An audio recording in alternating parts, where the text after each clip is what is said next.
Hello everyone. So today we are going to start the chapter Animal Kingdom. So when you look around, you will observe different animals with different structures and form as you can see. Right ना आप अपने आसपास देखते हैं कि आपके around different animals हैं जिनके different different structures and forms हैं. As over a million species of animals have been described till now. आज की डेट तक मिलियंस ऑफ एनिमल्स डिस्क्राइब हो चुके हैं. The need for classification becomes all the more important. Right ना, तो इसलिए क्लासिफिकेशन की बहुत ज़रूरत है. The classification also helps in assigning a systematic position to newly described species. So, what is the basis of classification? In spite of differences in structure and form of different animals, there are fundamental features common to various individuals in relation to the arrangement of cells, body symmetry, nature of coelom, patterns of digestive, circulatory or reproductive system. Right now, different animals के क्या हैं, structure में difference है, ठीक है, और उनके form में डिफरेंस है. इसके अलावा भी कुछ फंडामेंटल फीचर्स हैं जो कि उनमें कुछ सेम है, सिमिलैरिटीज़ हैं, जैसे कि सेल्स का अरेंजमेंट कैसा है, उनके बॉडी की सिमेट्री कैसी है, सीलोम का नेचर कैसा है, ये पढ़ेंगे आगे व्हाट इज़ सीलोम, ठीक है, डाइजेस्टिव सिस्टम का पैटर्न कैसा है, सर्कुलेटरी सिस्टम का पैटर्न कैसा है, और रिप्रोडक्टिव सिस्टम का पैटर्न कैसा है. These features are used as the basis of animal classification, right ना, तो इन फीचर्स को एनिमल के क्लासिफिकेशन के लिए यूज़ किया जाता है और इनमें से कुछ यहाँ डिस्कस्ड हैं. So the first level is the first levels of organisation हम यहाँ पर सबसे पहले देखते हैं. दो all members of Animalia are multicellular. Right ना, आपको पता है कि एनिमल्स के जितने भी मेंबर्स हैं वो सभी क्या हैं, मल्टी सेलुलर हैं.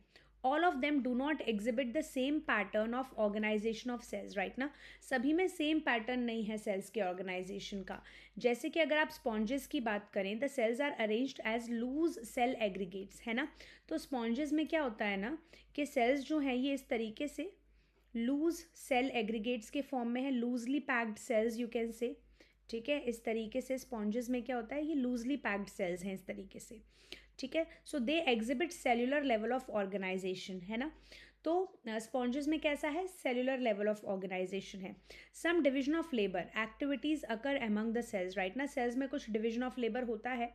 सो in coelenterates the arrangement of cells is more complex. अब आप सिलेंट्रेट्स पे आ जाओ तो उसमें और थोड़ा अरेंजमेंट कॉम्प्लेक्स है सेल्स का.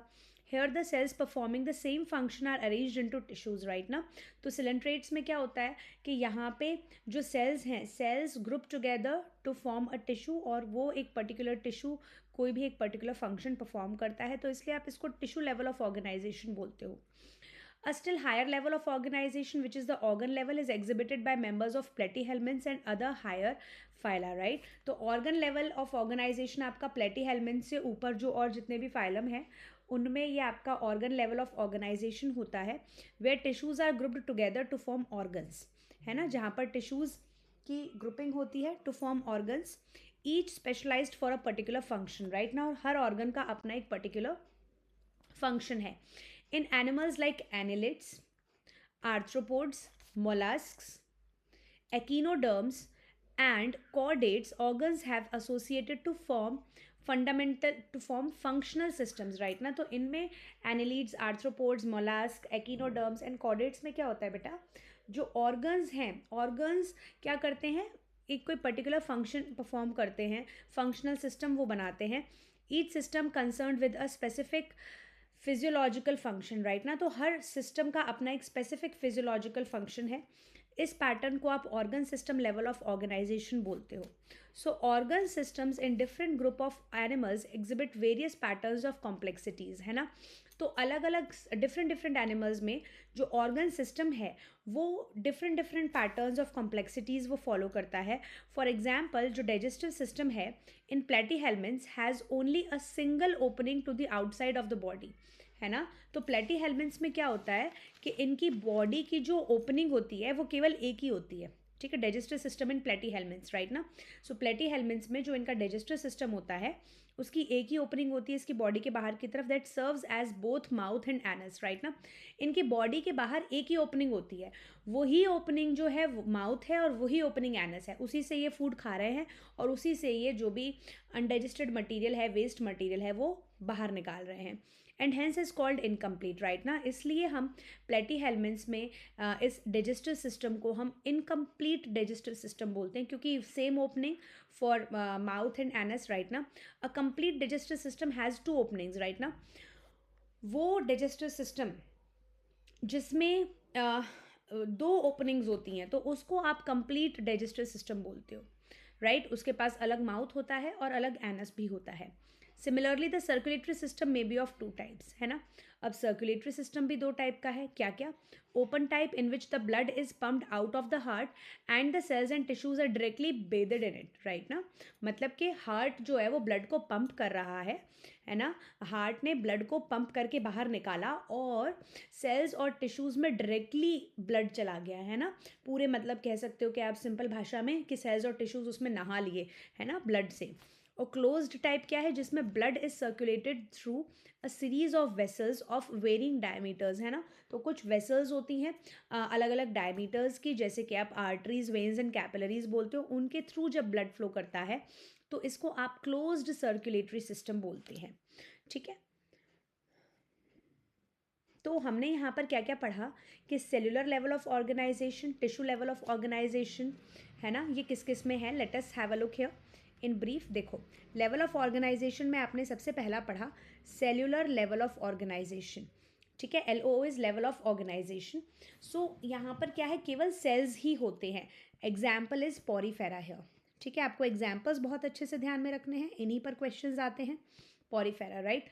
अब सेलुलर के बाद क्या आता है आपका, टिश्यू लेवल ऑफ ऑर्गेनाइजेशन किस में है ना। Tissue level of organisation Ctenophora and Coelenterata, ठीक है ना। आपको हर जगह ये सिलेंट्रेटा एंड टीनोफोरा ये हर जगह मिल जाएंगे आपको, ठीक है। सिलेंट्रेटा एंड टीनोफोरा ये दोनों के पास टिश्यू लेवल ऑफ ऑर्गेनाइजेशन है, ठीक है।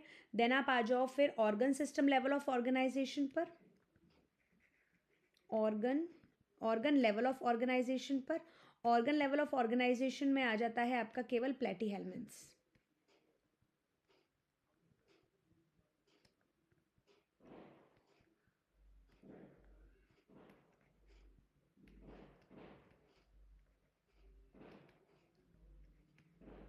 प्लेटीहेल्मिन्थ्स, ठीक है। देन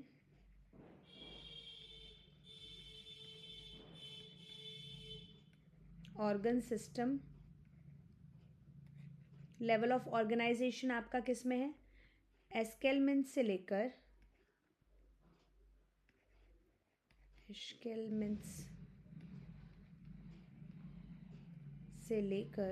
एस्केल्मेंट्स अप टू कॉर्डेटा,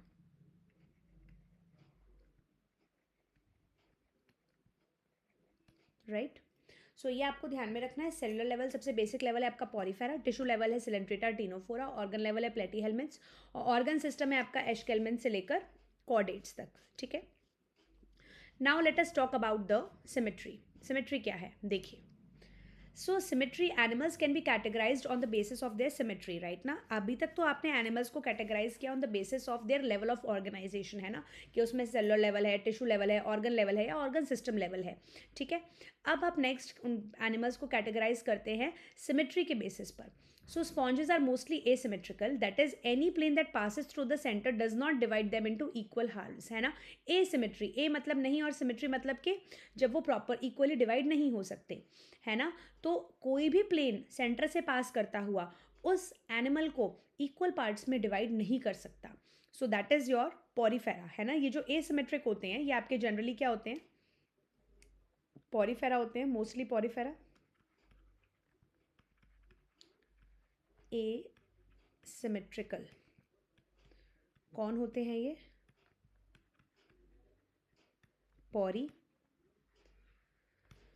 फेरा ये होते हैं, ठीक है ना। पॉरीफेरा आर एसिमेट्रिकल, पॉरीफेरा में जैसे आपके स्पॉन्जेस आ जाते हैं ना, ठीक है। सो मोस्टली इनमें ये जो मोस्टली पॉरीफेरा जो है ये एसिमेट्रिकली होते हैं, ऑल्दो कुछ पॉरीफेरा में और डिफरेंट सिमेट्री भी होती है, लेकिन मोस्टली अगर पूछा जाए तो मोस्टली पॉरीफेरा में आपका एसिमेट्री ही होती है, ठीक है। तो इसमें ही आपका एक एग्जाम्पल मैं लिख देती हूँ यहाँ पर, साइकन है ना। पॉरीफेरा में ही एक एग्जाम्पल है साइकन, जिसमें रेडियल सिमेट्री होती है, ठीक है। पॉरीफेरा का ही एक एग्जाम्पल है बेटा साइकन, जिसमें रेडियल सिमेट्री होती है। अदरवाइज मोस्टली पॉरीफेरा में जैसे स्पॉन्जेस वगैरह ले लो तो उनमें एसिमेट्री ही होती है, they are asymmetrical, right. Only sycon is radial symmetry, performs has radial symmetry, right. Next देखिए, when any plane passing through the central axis of the body divides the organism into two identical halves, it is called radial symmetry, right ना। जब centre से पास करता हुआ कोई भी plane है ना, ऑर्गेनिज्म की बॉडी को दो इक्वल पार्ट्स में डिवाइड कर सकता है। As you can see this is radial symmetry. चाहे आप इसको ऐसे काट लो तो बराबर हिस्सों में कटेगा, चाहे आप इसको इस तरीके से काट लीजिए तो ये बराबर हिस्से में कटेगा, आप देख रहे हैं। चाहे आप इसको इस तरीके से इस प्लेन से काट लो तो ये बराबर हिस्सों में कटेगा। So this is your radial symmetry, right. Radial symmetry किस में होती है, वही दोनों साथ में आ जाएंगे, टीनोफोरा एंड आपके सिलेंट्रेटा बताए थे मैंने, ठीक है। तो रेडियल सिमेट्री में आप एग्जाम्पल लिख सकते हैं, यहाँ पे हम लिख लेते हैं सिंपल एग्जाम्पल, सिलेंट्रेटा। ये दोनों भाई भाई तो हमेशा साथ में ही रहेंगे, ठीक है। सिलेंट्रेटा एंड टीनोफोरा, ठीक है, ये तो होंगे ही इसमें रेडियल सिमेट्री में। और साथ ही साथ प्लेटीहेल्मिन्थ्स, जो एडल्ट प्लेटीहेल्मिन्थ्स होता है, ठीक है ना, लार्वल स्टेज वाला नहीं है ना, जब वो बेबी होता है तब नहीं, जब वो एडल्ट हो जाता है, ठीक है। When the platyhelminths is in the adult stage, ठीक है ना, वो एडल्ट स्टेज में जो प्लेटीहेल्मिन्थ्स होता है that is the radial symmetry, right. So इसमें आपका एग्जाम्पल जैसे कि आ जाता है क्या क्या, स्टार फिश हो गया, फिश हो गया, ठीक है ना। इसमें आप एग्जाम्पल ले सकते हो starfish, right, fish as well, ठीक है। So coelenterates, ctenophores and echinoderms have this kind of body plan, है ना। तो एकिनोडर्म, ये प्लेटीहेल्मिन्थ्स नहीं है यहाँ पर, sorry, it is echinoderms, coelenterata, ctenophora and echinoderms के जो एडल्ट होते हैं, एकिनोडर्म्स के जो एडल्ट होते हैं उनमें आपका ये रेडियल सिमेट्री होता है। The examples include star fish and fish, right. So, animals like annelids, arthropods, etc., where the body can be divided into identical left and right halves in any one plane, exhibit bilateral symmetry, right? केवल एक ही plane passing through the center. Can you see? Only one plane passing through the center can divide this organism into two equal halves, right ना। अगर आप इस plane से काटोगे तो ये equally divide नहीं होगा, इस प्लेन से काटोगे तो ये इक्वली डिवाइड नहीं होगा। केवल एक ही single plane passing through the centre can divide this organism into two equal halves, right. So इसमें आपके एग्जाम्पल आ जाते हैं क्या क्या आपने यहाँ पर देखे, एनेलिड्स, आर्थ्रोपोड्स, है ना। इसमें क्या क्या आ जाते हैं आपके बायलेटरल सिमेट्री में,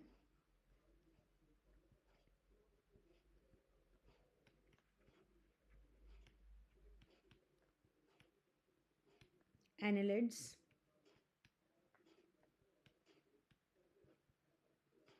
आर्थ्रोपोड्स। तो ओवरऑल आप क्या कह सकते हो कि आपका प्लेटीहेल्मिन्थ से लेकर कॉर्डेट्स तक वो सारे बायलेटरल सिमेट्री वाले होते हैं, है ना, कह सकते हैं हम, है ना।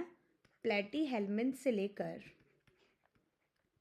प्लेटीहेल्मिन्थ्स अप टू कॉर्डेट्स, जो भी ऑर्गेनिजम्स होते हैं वो सारे ही आपके बायलेटरल सिमेट्री के होते हैं, ठीक है।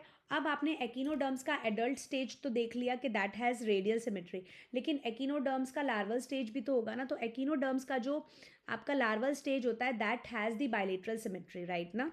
तो आप यहाँ पे लिख लीजिए एकिनोडर्म्स का जो लार्वल स्टेज है, larva, right, it has the bilateral symmetry, right. तो हमने यहाँ पर तीन सिमेट्री पढ़ी, क्या क्या, radial symmetry, bilateral symmetry and asymmetry, right. So asymmetry किस में नहीं है, पॉरीफेरा में, जो सबसे आपका प्रिमिटिव ऑर्गेनिज्म है एनिमल किंगडम में, राइट ना। मोस्टली पॉरीफेरा में एसिमेट्री होता है, केवल एक साइकन है जिसके पास रेडियल सिमेट्री होती है। देन आप आ जाओ रेडियल सिमेट्री पे, जहाँ पर कोई भी plane passing through the centre can divide this organism into two equal halves, coelenterata, ctenophora, echinoderms के adults, Starfish is the example and fish is the example. A bilateral symmetry, only one plane passing through the center can divide this organism into two equal halves, right ना. So इसमें आपका echinoderms का larval stage, annelids, arthropods तो है ही. Overall अगर मैं बोलूँ तो platyhelminths से लेकर chordates तक जितने भी organisms हैं, they all have the bilateral symmetry, right? So that was all for today's session. Hope you all got the concepts very clearly. Bye bye, good day, take care.